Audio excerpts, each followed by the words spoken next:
bonjour. Aujourd'hui, j'aimerais bien aborder un sujet, enfin, du moins c'est le sujet qui me vient pendant ma promenade. Celui qui apparemment j'ai envie de parler aujourd'hui, moi celui qui m'a peut-être inspiré aussi.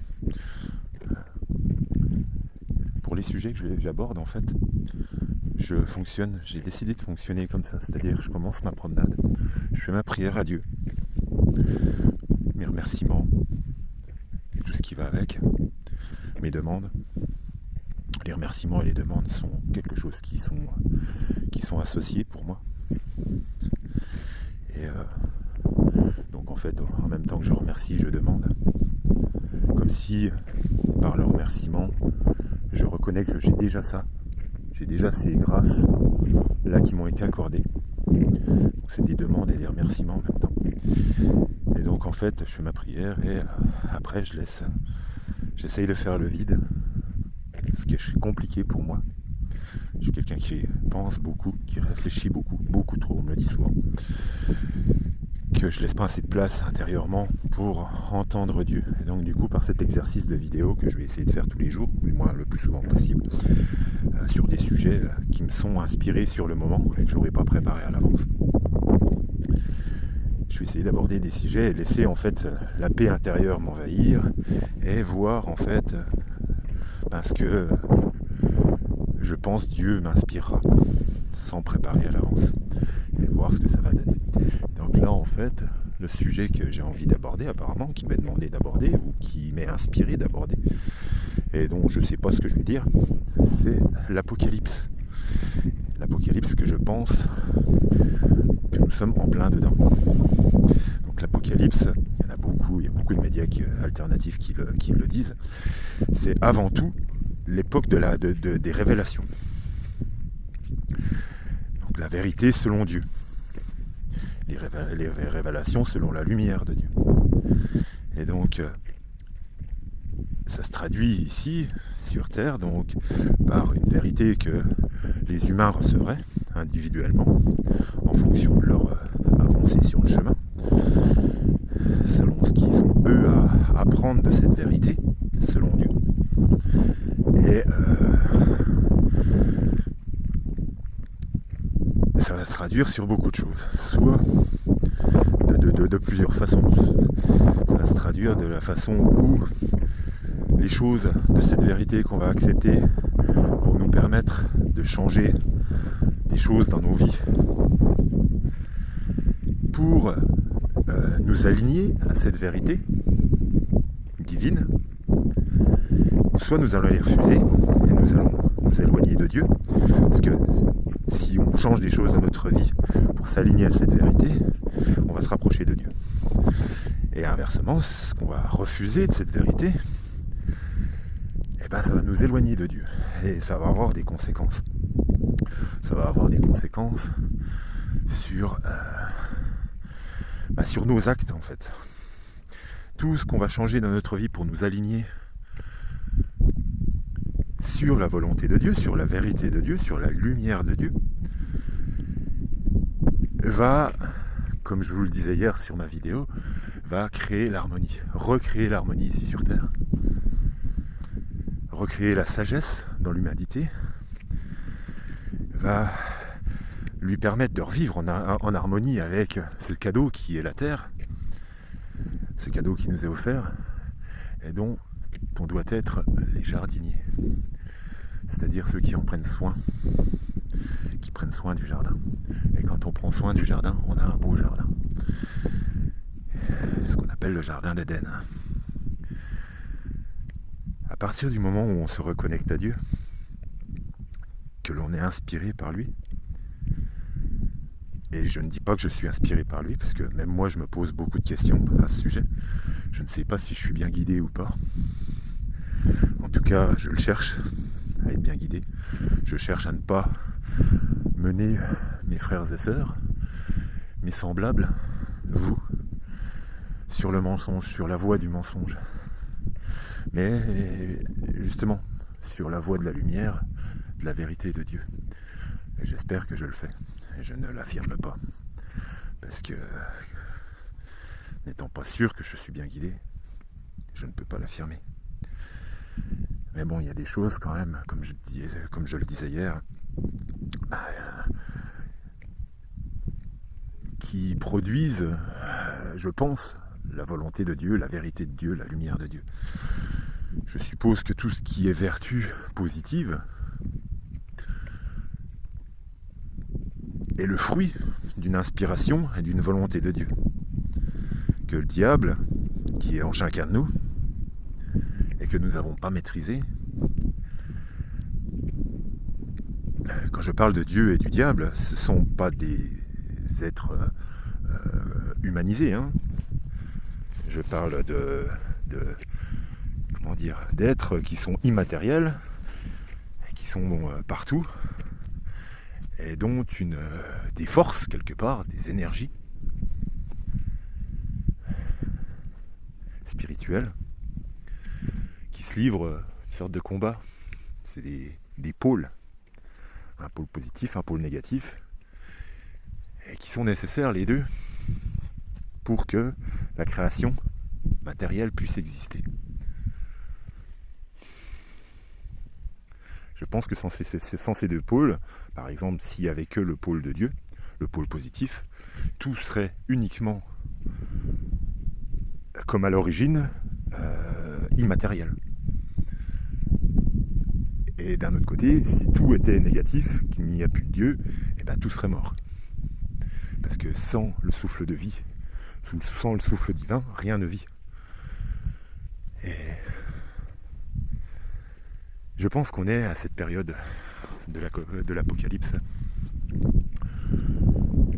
cette période de la révélation où il va falloir où on arrive vraiment à la fin de faire le choix, soit de suivre Dieu et la lumière, la vérité, sa lumière, sa vérité, celle qui nous est inspirée intérieurement à tous et qu'on aura appris à entendre et à comprendre.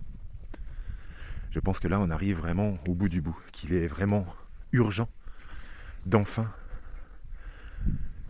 prendre le temps d'écouter et de faire le choix de suivre ou non.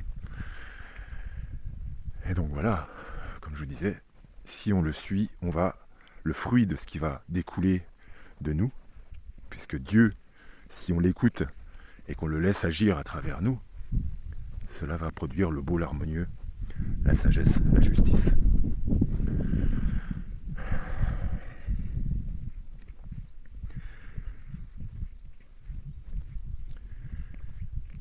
Si l'humanité ne prend pas cette voie-là, comme je vous le disais, elle décide de suivre la mort, hein, puisqu'elle ne voudra pas, dans ses créations, intégrer la vie, le souffle de Dieu, s'ouvrir à Dieu pour qu'il puisse s'intégrer dans nos créations. Eh bien, tout va mourir. Mais ça, Dieu ne le permettra pas. Dieu ne permettra pas de détruire sa création. Et ça se terminera, comme ça se termine toujours, et regardez autour de vous, que ceux qui suivent leur diable intérieur s'autodétruisent. Ça ne peut aller que dans le sens là. Et tant qu'il y aura des êtres pour protéger la nature, pour protéger la création, et suivre l'inspiration, la vérité, la lumière de Dieu, tant qu'il y aura ces gens-là, la création sera maintenue. Et de toute façon, d'une façon ou d'une autre, elle sera toujours maintenue. Donc ceux qui suivront la mort, la division, par la division, c'est ça, parce que ce qu'on demande, c'est d'être unis à Dieu. Et quand on est uni à Dieu, on est uni avec l'étincelle de vie qui est en chacun de nous tous. Donc on est intrinsèquement tous unis aussi, quand on suit la vérité de Dieu et la lumière de Dieu. Je vous dis pas que comme je suis impatient, qu'enfin on s'unisse tous pour vraiment déjà rééquilibrer tout ce qu'on a détruit et recréer le paradis terrestre et par le fait révéler tous ensemble le royaume de Dieu qui arrive d'une façon ou d'une autre. Donc ça va créer quoi ?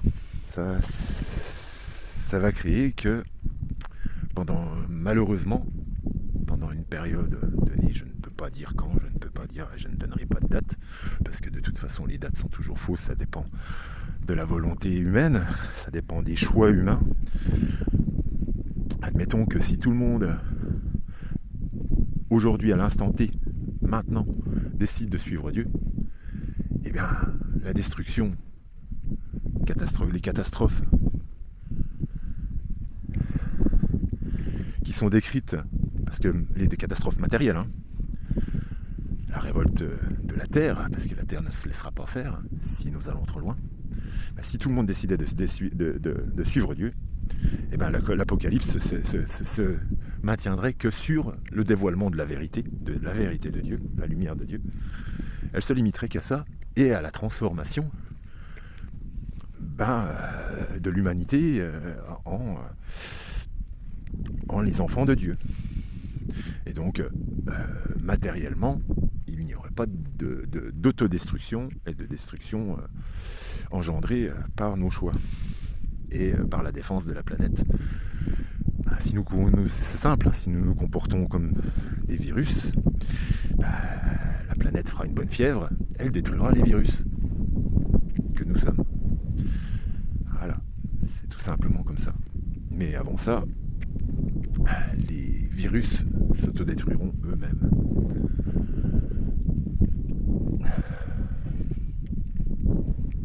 Par leurs choix, par leurs actes. Ceux qui suivront Dieu, de toute façon, seront toujours bien guidés et seront toujours au bon endroit, au bon moment. C'est pour ça qu'il faut rester confiant.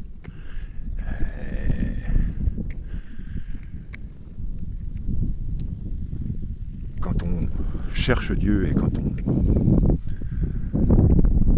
veut suivre Dieu, seront toujours bien guidés, seront toujours au bon endroit au bon moment. Le temps que ceux qui ne voudront pas suivre la vérité, la lumière, la sagesse, l'harmonie, créer la sagesse, l'harmonie, la justice, ceux qui ne voudront pas ça, voilà, il faudra être patient le temps qu'ils s'autodétruisent. C'est comme ça. Il faut accepter des fois que dans sa famille, il y a des gens qui ne veulent pas suivre la voie de la sagesse, de la justesse, de la lumière. Dieu est l'enseignant suprême. Il propose des voies justes qui couvrent nos vrais besoins. Pas forcément ceux qu'on veut, mais il couvre toujours nos vrais besoins. Moi, par exemple, j'ai remarqué que, par exemple, dans mon entreprise, j'aurais bien aimé que ça avance plus vite, qu'elle progresse plus vite, que je me développe plus vite. Mais quand je regarde en arrière, ce qui a fait que je roule pas sur l'or et que les moyens financiers sont assez restreints et que voilà, même si j'ai des envies avec plus de moyens financiers, j'aurais la capacité de faire plus de choses pour le bien, puisqu'on est dans un monde avec l'argent, comme vous le savez, je vous l'ai dit hier dans la vidéo, je suis pour que l'argent disparaisse, enfin le système monétaire disparaisse. Et ça disparaîtra, parce que ça, c'est un outil du diable. C'est un outil du diable. Ceux qui ne veulent pas le comprendre, tant pis pour vous. On n'a pas besoin de ça pour vivre ensemble correctement. Il facilite les choses, ok, mais dans un monde où les âmes sont plus ou moins avancées, il y aura toujours des âmes qui l'utiliseront de la mauvaise façon. Donc il disparaîtra. Parce que c'est pas un outil de Dieu. Nous n'avons pas besoin de ça. Et d'ailleurs, il sera certainement un des outils de destruction avant que... d'autodestruction, hein, je parle. Parce que c'est nous qui nous autodétruisons toujours. C'est pas Dieu qui nous détruit. Dieu, il nous aime. Et il essaye de nous aider à faire les bons choix. Parce que comme un bon père, je reprends ce que je voulais dire, Un bon père n'impose pas les choses. Il apprend à ses enfants à faire les bons choix et il leur laisse après le choix de faire ses choix, de prendre ses choix et de faire leurs propres expériences. Et bien Dieu, c'est l'enseignant suprême qui se base là-dessus. Et c'est comme ça que d'ailleurs nous devrions tous éduquer nos enfants. C'est leur apporter toutes les valises pour qu'ils puissent comprendre les bons choix. Et après, s'ils ont envie de faire des choix, prendre des chemins de traverse pour expérimenter des choses qui n'ont, voilà, qui ne sont pas forcément justes et sages, c'est qu'ils ont peut-être pas compris certaines choses, totalement bien compris certaines choses, et qu'ils ont besoin d'apprendre par la souffrance que c'était pas les bons choix. Mais si des parents ont bien pris le soin d'enseigner à bien comprendre chaque bon choix à faire, et donc du coup par découlement les choix mauvais à faire, on les apprend indirectement, enfin par conséquence, quand on apprend à faire les bons choix.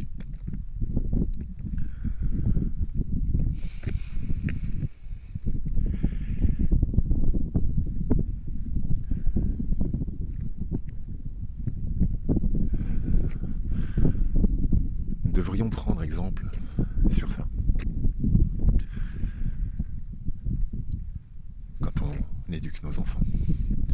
Et une vraie éducation, je le disais dans ma première vidéo il y a 2 jours, une vraie éducation demande du temps, de la présence. Un peu comme Dieu est présent au fond de nous, mais qu'on n'écoute pas et qu'on enfouit. Mais qui est toujours présent au fond de nous. Et qui nous enseigne toujours. Donc je disais, oui, je m'aperçois en fait dans mon entreprise que finalement quand je regarde en arrière, tout est arrivé au bon moment.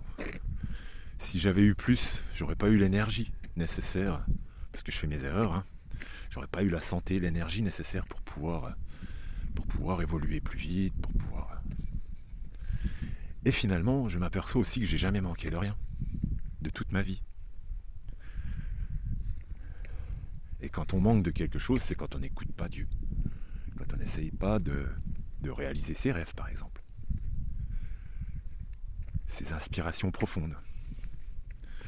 Moi, j'ai eu la chance quand même, depuis tout petit, d'essayer de me donner, même si je ne savais pas que c'était l'inspiration divine à l'époque, j'ai toujours essayé de mettre en œuvre ce que j'ai au fond de moi, ce qui me fait vibrer quelque part. Et je pense qu'en fait, c'est ce qui a permis de toute façon que je manque de rien, même si c'était compliqué, même si c'était pas aussi rapide que je l'aurais espéré. J'ai jamais manqué de rien. J'ai eu quelquefois des grosses frayeurs financières, mais finalement, on peut pas dire ça que c'est de la chance. Dieu a toujours pourvu au minimum des besoins que j'avais pour pouvoir gérer la crise. Et croyez-moi, il y avait des crises à gérer. Maintenant, ça va être un peu plus facile parce que une grosse dépense du mois vient de se terminer. Donc ça sera un peu plus facile, je suppose, parce que je ne sais pas de quoi est fait le futur, mais je suppose quand même que ça sera un peu plus simple et que je pense que ça va de toute façon avec mon évolution spirituelle. Je suis de plus en plus capable d'être certain de faire les bons choix avec plus de finances. Toujours en disant et en précisant que je suis pour l'arrêt total de tout système monétaire. Qu'il soit physique, matériel, donc l'argent, les pièces, les billets, ou dématérialisé avec les monnaies virtuelles. Pour le moment, on est dans un monde comme ça, et je pense que même si au niveau de mes défauts que j'ai pas encore solutionné et que j'ai vraiment du mal à solutionner, je n'ai pas encore solutionné ça. Avoir plus de budget fera que je serai plus tenté à tomber dans le panneau. Mais spirituellement, je vais pouvoir faire des choix, je pense que je me suis suffisamment, on n'est jamais suffisamment, mais que j'ai peut-être atteint un niveau qui me permettra de faire des choix et me limiter, de faire des bons choix, on va dire, qui vont aider vraiment l'humanité et la révélation du royaume de Dieu. Bref, on revient à l'Apocalypse. Donc oui, en effet, l'Apocalypse, c'est la révélation de la grande vérité, la vérité de Dieu. Et ça sera aussi, si nous faisons le choix de continuer à nous entêter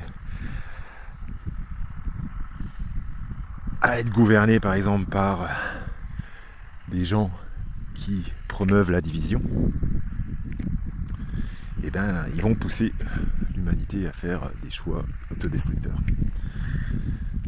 Mais je pense qu'il arrive quelqu'un, si vous regardez les prophéties du grand monarque, du Mahdi, du Mashiach, je pense qu'il arrive quand même quelqu'un qui va remettre un petit peu les pendules à l'heure.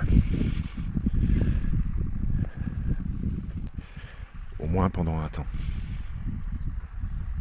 Au moins pendant un temps, qui remontrera ce qu'on est capable de réaliser quand on suit Dieu.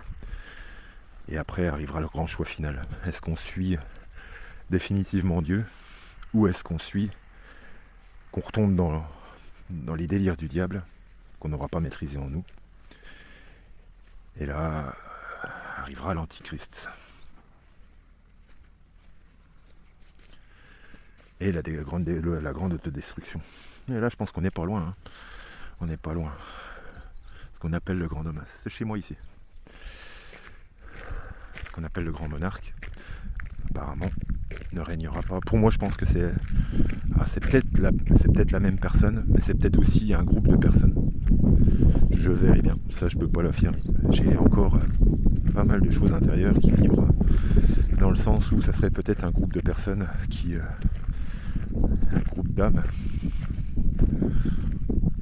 ou la même âme qui est dans plusieurs personnes, je sais pas, et qui agirait simultanément dans le monde, je pense. Je sais pas.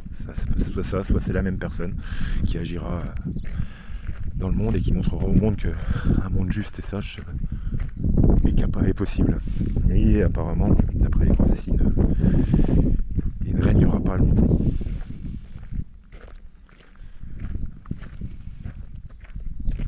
Et arrivera, je pense, après le choix final de l'humanité.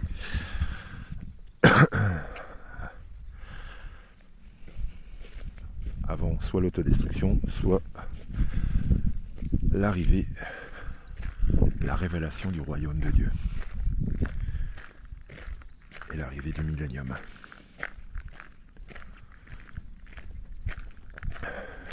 Donc oui, il est, selon moi, important de commencer à faire des choix dans nos vies. Ils sont pas encore mûrs, ça va arriver. Moi j'aime bien encore quand elles sont un peu, qui manquent un peu de mûr. Un peu de mûrissement, ça se dit pas. Un peu de maturité, voilà. Petite mirabelle. Donc voilà, il est grand temps, je pense, qu'on commence à faire les bons choix, et ceux qui veulent faire les bons choix, qu'on commence à s'unir. Ah tiens, j'avais jamais fait gaffe ça.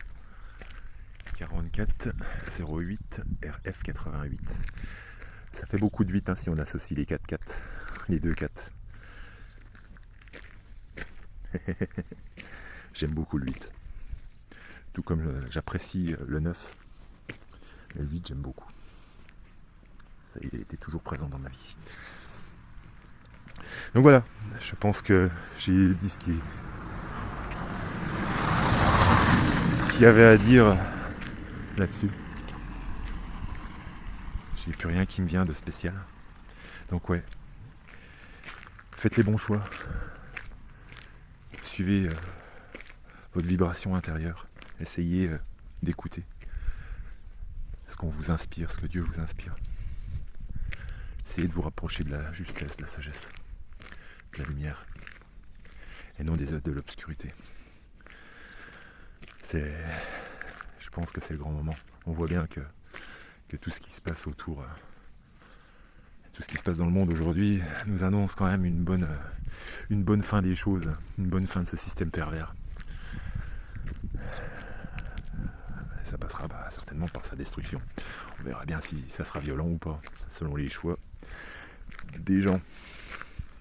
Allez, je vous souhaite force et courage, confiance en Dieu, et je vous dis peut-être à demain.